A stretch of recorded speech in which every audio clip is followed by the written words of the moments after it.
పల్నాడుకు కావలసినటువంటి వాటర్ని స్కీమును తీసుకొచ్చి చేస్తాను అనేటువంటి మాటలు మాట్లాడారు. నేను అడుగుతా ఉన్నా, ఏమయ్యా చంద్రబాబు నాయుడు గారు, ఒరికి పూడిసాలు ఇవాళ వచ్చిందా నిన్న వచ్చిందా? నువ్వు అనేక సార్లు శంకుస్థాపన చేశావే, మీ అబ్బాయి కూడా వెళ్ళి శంకుస్థాపన చేశాడే. 14 సంవత్సరాల్లో నీకు ఒరికి పూడిసాలు గుర్తురాలా? అలాగే పలనాడు డ్రాట్ మిటికేషన్కి సంబంధించినటువంటి స్కీమ్ నీకు గుర్తురాలా? అవన్నీ మళ్ళా ఎన్నుకుంటే ఇవన్నీ చేస్తాననేటువంటి ఒక అభూత కల్పనలు కల్పించేటటువంటి ప్రయత్నం చేశారు. దానితో పాటు నాకు చాలా చిత్రం వేసింది ఏంటంటే, అందరి జాతకాలు రాస్తున్నాడట చంద్రబాబు నాయుడు గారు. అందరి జాతకాలు అంటే ఈ శాసనసభ్యులు ఉన్నారు, 7 శాసనసభ్యుల జాతకాలు కూడా రాస్తున్నాడట. ఆ రాయడం కూడా చిత్రగుప్తులాగా రాస్తున్నాడట. నాకు అర్థం కాల.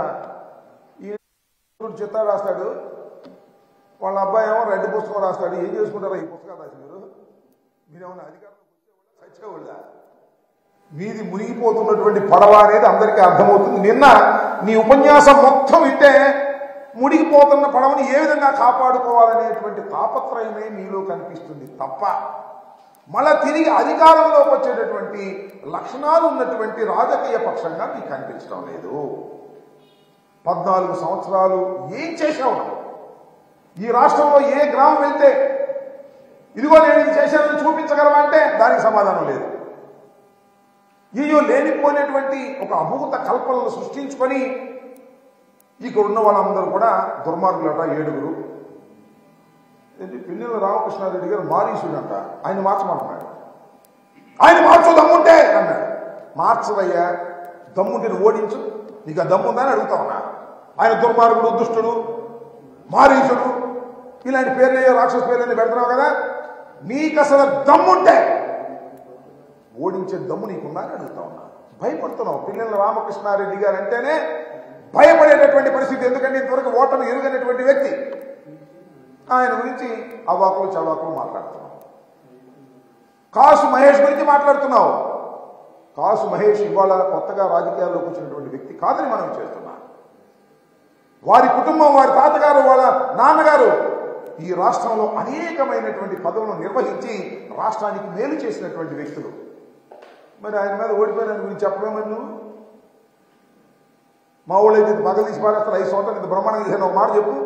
రజనీ గారి గురించి చెప్పావు, రజనీ గారి మీద ఓడిపోయిన ఆయన గురించి చెప్పు. లేదు శంకరరావు గారి గురించి, ఇసుక గురించి శంకరరావు గారి గురించి మాట్లాడావు, శంకరరావు గారి మీద ఓడిపోయిన ఆయన గురించి చెప్పు. వీళ్ళేం పగలు తీశారు? 5 సంవత్సరాల పరిపాలనలో ఏం చేశారు ఒకసారి గుర్తించుకోమని మనం చేస్తున్నా. నువ్వు చెప్పకపోయినా రాష్ట్ర ప్రజానీకానికి మనం చేస్తున్నా, లేదంటే ఆయా నియోజకవర్గాల్లో ఉన్నటువంటి ప్రజలకు మనం చేస్తున్నా. శంకరరావు గారి మీద ఓడిపోయినైనా, లేదు కాసు మహేష్ గారి మీద ఓడిపోయినైనా, చిలకూరుపేటలో రజనీ గారి మీద ఓడిపోయినైనా ఎంత బ్రహ్మాండంగా 5 సంవత్సరాలు పరిపాలన చేశారో నేను ప్రత్యేకంగా చెప్పాలని అడుగుతా ఉన్నా. ఒక్కసారి జ్ఞప్తికి తెచ్చుకోండి, ఒక్కసారి నెమరు వేసుకోండి. ఎంత దుర్మార్గమైనటువంటి పరిపాలన చేశారో అందుకే చిట్టుగా అడుగుతారు. 7 నియోజకవర్గాలు, 7 నియోజకవర్గాల్లోనూ 7 తెలుగుదేశం అభ్యర్థుల్ని ఓడించి వైఎస్ఆర్ కాంగ్రెస్ పార్టీ అభ్యర్థుల్ని గెలిపించినటువంటి ఘనత రాయలసీమ ఈ పల్నాడుకు దక్కుతుందని మనం చేస్తున్నాం. నా గురించి కూడా మాట్లాడాడు, ఆరోపణ చేయలేదు. నేను అంబోధురాబాబు కొత్తగా మాట్లాడటం కాదు, అది కూడా ఎందుకు మాట్లాడాడో నాకు తెలియదు. ముందు మాట్లాడలా, మర్చిపోయినా అన్నాడు. కింద నుంచి వస్తున్నారు, రాంబాబు గురించి మాట్లాడు, రాంబాబు గురించి మాట్లాడు, రాంబాబు గురించి మాట్లాడాను. అంబటి రాంబాబు నడుస్తున్నారు. నీ సభలోనే నా గురించి అరుస్తున్నారంటే నాకున్న ప్రాధాన్యత ఏంటో నేను ప్రత్యేకంగా చెప్పవలసిన అవసరం లేదని మనం చేస్తున్నాం. అప్పుడు గుర్తొచ్చింది అంబటి రాంబాబు, ఆంబోతు రాంబాబు. నన్ను ఆంబోతు అన్నప్పుడల్లా నేను అంటూనే ఉంటా, దాని ఏం సందేహం లేదు. మరొక్కసారి అంటున్నా, చంద్రబాబు నాయుడు గారు నన్ను ఆంబోతు అంటున్నావు, రంకెలేస్తున్నాను అంటున్నావు, నిన్నేమనాలే చెప్పా కదా స్టాండర్డ్ ఏలేదు. ఆంబోతులకు ఆవుల్ని సప్లై చేసి రాజకీయంగా ఎదిగినటువంటి వ్యక్తివి నారా చంద్రబాబు నాయుడు గారు, గుర్తుపెట్టుకోమని మనం చేస్తున్నా. ఇలా పదే ఆంబోత్ అంటే ఏ ఆంబోతుకు ఏ ఆవుని సప్లై చేశావో కూడా చిట్టా తీస్తా జాగ్రత్త అని మనం చేస్తున్నా. అది కూడా చేసి అడ్రస్తో సహా చెప్తే నువ్వు మళ్ళా ఏడవలసి వస్తున్నాయా చంద్రబాబు నాయుడు గారు? మాట్లాడేటప్పుడు కాస్త నాలికను కంట్రోల్ చేసుకుని మాట్లాడు. అనుభవం ఉన్నటువంటి వ్యక్తివి కదా, 40 సంవత్సరాల రాజకీయ జీవితాన్ని ఉంది నీకు, 14 సంవత్సరాలు ముఖ్యమంత్రిగా ఉన్నావు. నా గురించి మాట్లాడేటప్పుడు మైండ్ యువర్ కంట్రోల్, మైండ్ పెట్టుకుని మాట్లాడాల్సినటువంటి అవసరం ఉంటుంది. ఆంబోతు రంకెలేసినట్టు రంకెలేకుండా ఆపేస్తాడు. ఆపి దమ్ముంటే చూస్తాను నేను. నీ దగ్గర దమ్ముంటే ఆపని అడుగుతా ఉన్నా. You are a cheater. 420 మోసగాడిని. రాష్ట్ర ప్రజల్ని మోసం చేశావు, ఎన్టీ రామారావుని మోసం చేశావు, తెలుగుదేశాన్ని మోసం చేశావు, నీ బంధువుల్ని కూడా మోసం చేసినటువంటి 420 వ్యక్తిని నువ్వు ఇవాళ మాట నీ నూకలు చెల్లే రాజకీయంగా. ఇంకా ఈ రాష్ట్రంలో నీకు భవిష్యత్తు లేదు, నీ పార్టీకి భవిష్యత్తు లేదు. అందువల్ల పెద్ద నేను కాదు రంకెలేసేది, నువ్వు ఇన్ని రంకెలేసావా? శంకర్రావు అంటాడు, తమ్ముళ్ళు శంకర్రావు ఇసుక కాజేస్తున్నాడు. శంకర్రావు ఇసుక కాజేస్తున్నాడా? ఏం పోయేగానే వచ్చిందని నాకు అర్థం కాలేదు. ఇలాంటి తప్పుడు ఆరోపణ చేసేటటువంటి కార్యక్రమాన్ని నువ్వు చేస్తున్నావు. ఇది మంచిది కాదని కూడా ఈ సందర్భంగా నేను మనవి చేస్తున్నాను. నువ్వు చాలా సందర్భాల్లో చాలా విషయాలు మాట్లాడావు. ఇప్పుడు కూడా అదే విషయాలు మాట్లాడుతూ ఉన్నావు. ఏమిటంటే కోట్ల శివప్రసాద్ గురించి మాట్లాడారు. సరే, ఆయన నా మీద పోటీ చేసి ఒకసారి గెలిచాడు, రెండవసారి అందరితో పాటు ఏరుగురితో పాటు ఆయన ఓడిపోయాడు. ఎస్, ఇక్కడ నేను మనం చేస్తున్నాను. రాష్ట్ర ప్రజానీకాన్ని, పలనాడు ప్రజానీకాన్ని మనస్ఫూర్తిగా అడుగుతున్నా, కోడెల శివప్రసాద్ గారు ఆత్మహత్య చేసుకోవడానికి, మరణించడానికి ఎవ్వరు కారణం? వైఎస్ఆర్ కాంగ్రెస్ పార్టీనా? లేదు అంబటి రాంబాబు గారా? తెలుగుదేశం పార్టీనా? నువ్వా? ఒక్కసారి ఆలోచించమని మనం చేస్తున్నా. ఎందుకంటే కేవలం కోడెల శివప్రసాద్ గారి మరణానికి ప్రధానమైన కారణం నువ్వు, నారా చంద్రబాబు నాయుడు గారు. ఎందుకంటే కోడెల శివప్రసాద్ గారు చనిపోక ముందు కూడా ఆత్మహత్యా ప్రయత్నం చేసుకున్నాడు. ఎందుకు ఆత్మహత్యా ప్రయత్నం చేసుకున్నాడు? కోడెల శివప్రసాద్ లాంటి సీనియర్ పొలిటీషియన్ ఓటమి పాలైతే ఇంటర్వ్యూ కూడా ఇవ్వలేదు కదా నువ్వు. ఆ కుటుంబాన్ని పక్కన పెట్టాలని నిర్ణయించావు కదా. కోడెల శివప్రసాద్ని పక్కకు నెట్టాలని నిర్ణయించుకున్న తర్వాత ఆ బాధ పడలేక మానసికంగా 1-2 సార్లు నిన్ను కలుసుకోవడానికి ప్రయత్నం చేసిన వారి కుటుంబాన్ని కానీ వారిని కానీ పక్కకు నెట్టేసినటువంటి దుర్మార్గుడవు నువ్వు. అందువల్లే ఆయన మానసికంగా కుంగిపోయి ఆత్మహత్యా ప్రయత్నం చేసుకుంటే ఇల్లు అడిగారు కదా. ఎవరు? పత్తిపాటి పుల్లారావు కూడా ఇల్లు అడిగాడు. ఏమండి ఆత్మహత్య చేసుకోవడానికి ప్రయత్నం చేశాడు, సేవ్ అయ్యాడు, ఆసుపత్రిలో ఇల్లు పలకరిద్దామంటే ఆ దుర్మార్గుడిని పలకరించొద్దు, ఆ దుర్మార్గుడికి నాకు పడదు అని చెప్పి ఆ మాట ఆయనకి చేరవేస్తే మరింతగా కుంగిపోయి గత్యంతరం లేని పరిస్థితుల్లో నేను ఒకటి మనవి చేస్తున్నా, కోడెల శివప్రసాద్ అనేటువంటి వ్యక్తి రాజకీయవేత్త, భయపడేవాడు కాదు, శత్రువులకు భయపడేవాడు కాదు, శత్రు రాజకీయ పక్షానికి భయపడేవాడు కాదు. కానీ నీకు భయపడ్డాడు.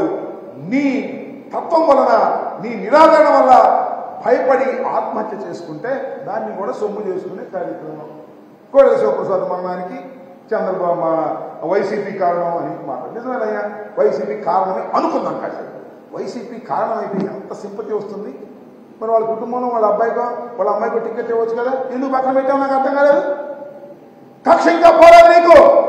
కోడెల శివప్రసాద్ మరణించినా కూడా కోడెల శివప్రసాద్ మీద కక్ష నీకు పోలేదు కాబట్టి వారి కుటుంబంలో ఎవరికి రాజకీయ భవిష్యత్తు లేకోకుండా అణిచివేయడానికి ప్రయత్నం చేసినటువంటి దుర్మార్గుడివి, నీచుడివి. ఇది రాష్ట్ర ప్రజానీకం తెలుసుకోవాలి, ముఖ్యంగా ఈ పలనాడు ప్రజలు తెలుసుకోవాలని కూడా ఈ సందర్భంగా నేను మనం చేస్తున్నాను.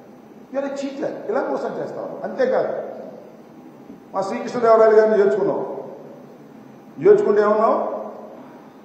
ఆయన తులసి మొక్కంట మొదదాకా గంజాయి వనంలో ఉన్నాడు, ఇప్పుడు తులసి వనంలోకి వెళ్ళాడు. నువ్వు తులసి మొక్కవి, నీ తెలుగుదేశం పార్టీ తులసి మొక్క, మేము గంజాయి మొక్కం. నాకు అర్థం కాల. నేను ఒక్క విషయాన్ని చెప్పాలి ఇక్కడ. లావు శ్రీకృష్ణదేవరాయలు గారి కుటుంబం ఎప్పటి నుంచో ప్రయత్నం చేస్తుంది పార్లమెంట్కి వెళ్ళాలని. మన నాన్నగారు కూడా కంటెస్ట్ చేశాడు ఇంతకుముందు, నీకు గుర్తుండే ఉంటుంది, లక్ష్మీ పార్వతి పార్టీ తరఫున. వెళ్ళలేకపోయాడు. తెలుగుదేశం టికెట్ ట్రై చేశాడేమో తెలియదు. ఎన్నో సంవత్సరాల నుంచి, ఎన్నో దశాబ్దాల నుంచి పార్లమెంటుకు వెళ్లాలని శ్రీకృష్ణదేవరాయలు గారి తండ్రి శ్రీకృష్ణదేవరాయలు గారు ప్రయత్నం చేస్తే ఆ ఛాన్స్ అంటూ వచ్చింది ఒక్క జగన్మోహన్ రెడ్డి గారి వల్ల. లావు శ్రీకృష్ణదేవరాయలు గారు యంగ్స్టర్ పలనాడు నుంచి గుంటూరులో నిలబడతానని చెప్పి గుంటూరులో నిలబడినా పలనాడు తీసుకొచ్చి పలనాడులో గెలిపించినటువంటి ఘనత జగన్మోహన్ రెడ్డి గారికి దక్కుతుంది. అలా జగన్మోహన్ రెడ్డి గారి ఆశీస్సులతో గెలిచి ఇవాళ తెలుగుదేశం వెళ్ళాడు. ఆయన ఇష్టం, నేనేం కాదని. ఎందుకు వెళ్ళాడు అంటున్నా, దాని నేపథ్యం ఏమిటి అంటున్నా. ఇక్కడ 7 నియోజకవర్గాలు ఉన్నాయి. 7 నియోజకవర్గాలు ఓసీకి ఇచ్చారు, ఒకటి కూడా రిజర్వేషన్ లేదు. ఈసారి ఇది బీసీకి ఇవ్వడం ధర్మంగా ఉంటుందని జగన్మోహన్ రెడ్డి గారు భావించి శ్రీకృష్ణదేవరాయలు గారు మీరు గుంటూరు వెళ్ళండి, ఇక్కడ బీసీకి ఇద్దాం యాదవ్కి ఇద్దాం అని చెబితే అడ్జస్ట్ కాలేకపోయారే. అడ్జస్ట్ కాకుండా గుంటూరు వెళ్ళి పోటీ చేయి పేద గుర్తు మీద లేదు నేను ఇక్కడే పోటీ చేస్తాను మొండుకేసి తగాదా పడి పార్టీ మారిన విశ్వాసఘాతకుడు శ్రీకృష్ణదేవరాయలు గారిని మనం చేస్తున్నాం. ఇవాళ మళ్ళీ రోజు పోటీ చేస్తున్నాం. ఇక బీసీల ఓటు అడిగే హక్కు ఆ విశ్వాసఘాతకుడైనటువంటి శ్రీకృష్ణదేవరాయలు గారికి లేదు. రాసుకోమని సందర్భంగా మనం చెప్తున్నాం. అంతేకాదు పాపం మా జంగా కృష్ణమూర్తి గారు వైఎస్ఆర్ కాంగ్రెస్ పార్టీ పెట్టినప్పుడు రాజశేఖర్ గారు మరణించినప్పుడు జంగా కృష్ణమూర్తి గారు జగన్మోహన్ రెడ్డి గారు వెంట నడిచాడు. టికెట్ ఇవ్వలేకపోయాం. గుజరాత్ ఎమ్మెల్సీ ఇచ్చారు, వాళ్ళ అబ్బాయికి జడ్పీటీసీ ఇచ్చారు. ఎమ్మెల్సీతో ఆకోకుండా క్యాబినెట్ ర్యాంక్ కోసం విప్పించారు. ఇంతగా గౌరవించారు.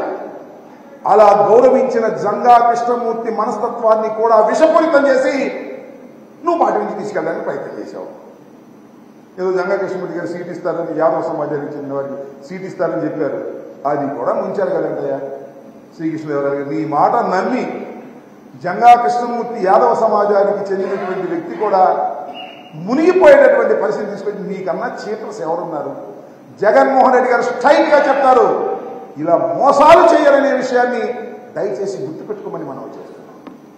ఇలాంటి రాజకీయాలు కుళ్ళు రాజకీయాలు చేసి లావు శ్రీకృష్ణదేవరాయలు గారు అంటే తులసి మొక్క అంటే మేము గంధాయి మొక్కడం అంటే నేను మనం చేస్తున్నా. లావు శ్రీకృష్ణదేవరాయలు గారే కాదు, నా మీద పోటీ చేస్తున్న వ్యక్తి గురించి కూడా మాట్లాడు. చాలా సీనియర్ నాయకుడు, చాలా గొప్పవాడు. ఏం గొప్పవాడో నాకు అర్థం కాల. ఒకసారి తిరిగేమని నీ చరిత్ర, ఆయన చరిత్ర, వీళ్ళిద్దరు ఎట్లా తిట్టుకున్నారో తెలిసింది. ఈ పెద్ద మనిషి నా మీద పోటీ చేస్తున్నటువంటి వ్యక్తిని బుధమే చేసి చెప్తున్నాడు, చాలా పెద్ద మనిషి, చాలా సౌమ్యుడు, చాలా మంచివాడు, చాలా గొప్పవాడు అని. నేను ఎట్లా తిట్టాడో గుర్తు మర్చిపోతావు. నీకే సిగ్గు శరమం లేదు. రాజకీయాలు అధికారం ఉంటే చాలు తప్ప నీకే సిగ్గు లేదు. నిన్ను వాడు వీడని తిట్టాడు, సమ్మగా ఉంది నీకు పక్కన చేసేటప్పటికి. ఎవడు పోతే ఎవడు నమ్ముతాడు? నేను మనవి చేస్తున్నా. ఇవాళ నేను నీకు ఒక్కటే మనవి చేస్తున్నా, తెలుగుదేశం కార్యకర్తలకు కూడా మనవి చేస్తున్నా. ఈ శ్రీకృష్ణదేవరాయలు గారు కానీ కన్నా లక్ష్మణ గారు కానీ they are not Telugu Desam products, they are all Congress products. Lavu Sri Krishna Devarayalu garu అయితే పచ్చిగా జగన్మోహన్ రెడ్డి గారి ప్రోడక్ట్. వీళ్ళు మీ దగ్గర ఉంటారు అనుకున్నారా? మళ్ళీ ఛాన్స్ వస్తే మళ్ళీ కూడా లేపేస్తారు. మాలాగా సిన్సియర్గా ఉండే మనుషులు కాదు. నాలాగాను అనిల్ కుమార్ గారు లాగాను జగన్మోహన్ రెడ్డి గారు చెప్పిన నిర్ణయాన్ని శిరసా వహించి పార్టీలో ఉండే వ్యక్తులు లాంటి వారు కాదు. ఈ పార్టీలో ఛాన్స్ దొరికితే ఆ పార్టీలోకి పోతారు. చూశాక చరిత్ర. అలాంటి దుర్మార్గుల్ని పక్కన పెట్టుకొని వాళ్ళు తులసి మొక్కలంటే మేము గంధాయి మొక్కలు అంటే ఏం పోయేగాలం వచ్చినాయి చంద్రబాబు నాయుడు గారికి? నాకు అర్థం కాలేదు. ఇలాంటి మాటలన్నీ మాట్లాడి ఏదో గందరగోళాన్ని సృష్టించాలనేటువంటి ప్రయత్నం, మునిగిపోతున్నటువంటి పడవని ఏదో ఒక విధంగా మునిగిపోవట్లేదని చెప్పుకోవడానికి చంద్రబాబు నాయుడు గారు చేసేటటువంటి ప్రయత్నాలు దయచేసి అర్థం చేసుకోవాలని కూడా ఈ సందర్భంగా మీ అందరికీ మనవి చేస్తున్నాను. నిన్న పల్నాడులో జరిగినటువంటి ఈ రా కదలిరా ఏ విధమైనటువంటి సందేశం ఇవ్వకుండా కేవలం జగన్మోహన్ రెడ్డి గారిని ఓడించాలి. నేను అడుగుతా ఉన్నా, జగన్మోహన్ రెడ్డి గారి గురించి మాట్లాడతాడు ఏమని? యూజ్ అండ్ త్రో అంట జగన్మోహన్ రెడ్డి గారు. యూజ్ అండ్ త్రో అంటే గుర్తొచ్చేది ఎవరికి? ఈ రాష్ట్రంలో యూజ్ అండ్ త్రో చేసినటువంటి నాయకుడు ఎవరు అంటే నారా చంద్రబాబు నాయుడు గారు. అవసరానికి వాడుకుంటాడు, తర్వాత వదిలేస్తాడు. ఇది తెలిసినటువంటి సత్యం అందరికీ. ఎంతమందిని వాడుకుని వదిలేశావు? చివరికి ఎన్టీ రామారావు గారి కుటుంబాన్ని కూడా ఏదో బాలకృష్ణ ఏదో నీ బంధువు నీ కొడుకు పిల్లనిచ్చాడు కాబట్టి ఉంటున్నాడు. కానీ మీ తమ్ముడిని ఏం చేశావు? హరికృష్ణ ఏం చేశావు? నీ తోలడిని ఏం చేశావు? వీళ్ళందరినీ వాడుకుని వదిలేసి, అధికారంలో పోయిన వదిలేసి తొక్కేసినటువంటి యూజ్ అండ్ త్రో పాలసీ తెలిసినటువంటి వ్యక్తి భారత రాజకీయాల్లో ఎవరైనా ఉన్నారు అంటే అది నారా చంద్రబాబు నాయుడు గారు తప్ప మరొకరి కాదని మనం చేస్తాం. అదేమంటే హూ కిల్డ్ బాబాయ్ అని అడుగుతా ఉన్నా. Who killed Kodela? చెప్పు సమాధానం. Who killed Kodela? కోడెల మరణానికి నువ్వే కారణం. Who killed Vangaveeti Mohan Ranga? వంగవీటి మోహన్ రంగా మరణానికి నువ్వే కారణం. ఈ రాష్ట్రంలో అనేక విధ్వంసాలకు, అనేక హత్యలకు నీ అధికార దాహమే కారణం. నీ అధికార దాహం ఇవ్వడాల నుంచి హింసలు చేసి, మ్యానిపులేషన్ చేసి నిలబెట్టుకున్నావు. ఇంకా నీ ఆటలు చల్లనేటువంటి పరిస్థితులు వచ్చాయి. రాజశేఖర గారు వచ్చినప్పుడే నీ ఆటలు చల్లలేదు, నువ్వు మరుగున పడిపోయావు. కానీ దురదృష్టవశాత్తు రాజశేఖర రెడ్డి గారు మరణించిన తర్వాత ఆ గ్యాప్లో ఒక 5 సంవత్సరాలు నువ్వు ముఖ్యమంత్రిగా చేయగలిగావు. ఇంకా జగన్మోహన్ రెడ్డి గారు వచ్చిన తర్వాత స్ట్రైట్ పాలిటిక్స్ ఆడేటటువంటి వ్యక్తి జగన్మోహన్ రెడ్డి గారు. కుళ్ళు కుతంత్రాలు లేకోకుండా ఆడేటటువంటి వ్యక్తి జగన్మోహన్ రెడ్డి గారు. ఉన్నది ఉన్నట్టుగా చెప్పే వ్యక్తి జగన్మోహన్ రెడ్డి గారు. మ్యానిపులేటర్ కాదు, ప్రజల ఆశీస్సులతో ముందుకెళ్లేటటువంటి వ్యక్తి జగన్మోహన్ రెడ్డి గారు.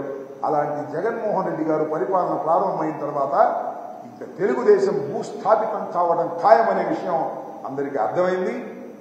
నీ ఆరిపోయే దీపానికి ఎరుగుకొని ఎంత చించుకున్నాడా నిన్న తన నోరంతా చించుకుని బ్యాడ్ పెద్దగా అడుగుతా తమ్ముడు అంటాడు. ఏంటో మధ్య మధ్యలో తమ్ముడు అవునా కాదా అధికారంలోకి వస్తామరా? అనుమానం అతనికి అధికారంలో రామని. నువ్వు అధికారంలోకి వచ్చేది లేదు, సచ్చేది లేదు. మా సిద్ధం సభలు చూస్తుంటేనే అర్థమవుతుంది రాష్ట్ర ప్రజలు ఎంత ప్రేమగా జగన్మోహన్ రెడ్డి గారిని మరొకసారి అధికారంలోకి తీసుకురావాలని తాపత్రయపడుతున్నారో నీకు అర్థమైంది. కానీ ఏదో మసిపూసి మారేడుగా చేసి నీ కేడర్ను మన్నించుకోవాలని ప్రయత్నం చేస్తున్నావు. మా దగ్గర నుంచి వదిలేసిన వాళ్ళు, మా దగ్గర నుంచి మోసం చేసిపోయిన వాళ్ళు నీకు దిక్కయ్యారు తప్ప అసలు నీ క్యాండిడేట్లే లేనటువంటి పరిస్థితి. చంద్రబాబు నాయుడు గారు గుర్తుపెట్టుకోండి. ఈ రాష్ట్రంలో మళ్ళా తిరిగి మీరు అధికారంలోకి రావడం అనేది జరగనటువంటి పని అని ఈ సందర్భంగా నేను చెప్తూ చాలా మాట్లాడుతున్నాడు. వైసీపీకి ఉన్న పల్నాడు ఎలా కాపాడుతున్నారో చూస్తా. ఏమో కాపాడు చేసుకొని జమ్మని అధికారంలోకి వస్తే నువ్వు అధికారంలో రావు, అది వేరే విషయం. ఏదేదో పెద్ద పెద్ద భింకాలు పరిగెట్టేటువంటి పరిస్థితి ఆ పవన్ కళ్యాణ్కి నీకు పిచ్చెక్కినట్టు ఉంది. ఏదో తగాదా కోర్టులాగా మాట్లాడుతూ ఉన్నారు. మీ టైం అయిపోయిందనే విషయాన్ని దయచేసి గమనించాలని ఈ సందర్భంగా మీ ద్వారా వారికి తెలియపరుస్తున్నా. ఏమని? తాకట్టులో సచివాలయం జగన్ సర్కార్ మరో రుణం. ఏం పోయేగా వచ్చినాయా మీకు? అర్థం పర్థం ఉందా? పచ్చి అబద్ధాలు. ఆంధ్రజ్యోతి, ఈనాడు పచ్చి అబద్ధాలు, పచ్చ అబద్ధాలన్నీ పచ్చి అబద్ధాలు రాసి ప్రజల్ని నమ్మించాలనేటువంటి ప్రయత్నం చేస్తున్నారు. ఒక ప్రచారం, గోబెల్ ప్రచారం అంటారే. ఆంధ్రజ్యోతిలో రాయటం, ఈనాడు క్యారీ చేయటం, టీవీ5 చెప్పటం, ఈనాడు చెప్పటం, చంద్రబాబు నాయుడు మాట్లాడు. ఇదే అక్రమం. సెక్రటేరియట్ని తాకట్టు పెడతారా? ఏం పోయేగలిగిందే? పచ్చి అబద్ధాలు రాస్తారు. సెక్రటేరియట్ని తాకట్టు పెట్టిన మాట అవాస్తవం. ఏదో మాట్లాడుతూ ఉన్నది. ఇలాంటి పిచ్చి రాతలు, పచ్చరాతలు, పచ్చి అబద్ధాల రాతలు రాసి ఏదో మొదటి ఎన్నికలకు ముందు జగన్మోహన్ రెడ్డి గారి ప్రభుత్వం మీద బురదలాలనేటువంటి తాపత్రయపడుతున్నటువంటి అంశమే తప్ప ఈ నారా చంద్రబాబు నాయుడు గారికి ఉన్నటువంటి వీళ్ళిద్దరూ రాధాకృష్ణ, రామోజీరావు అసలు పత్రికా విలువలే మర్చిపోయారు.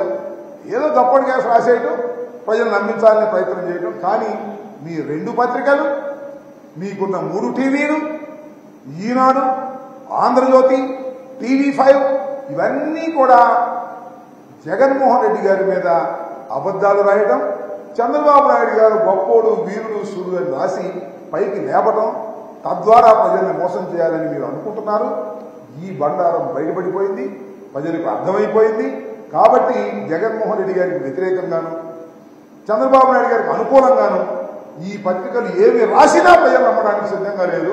కాకపోతే వాస్తవాలు ఏదో రోడ్డు ప్రమాదం జరిగింది, 3 చనిపోయారు, అక్కడ రైలు టయానికి రాలేదు, ఇలాంటి వార్తలు అయితే నమ్ముతారు తప్ప రాజకీయ వార్తలు, వాళ్ళు రాసే రాజకీయ వార్తలు నమ్మేటటువంటి రోజులు పోయాయి, పోగొట్టుకున్నారు. పచ్చి అవాస్తవాలను ఈ విధంగా రాసి మీరు సొమ్ము చేసుకోవాలనే ప్రయత్నం చేయటం చాలా దురదృష్టకరమని ఈ సందర్భంగా నేను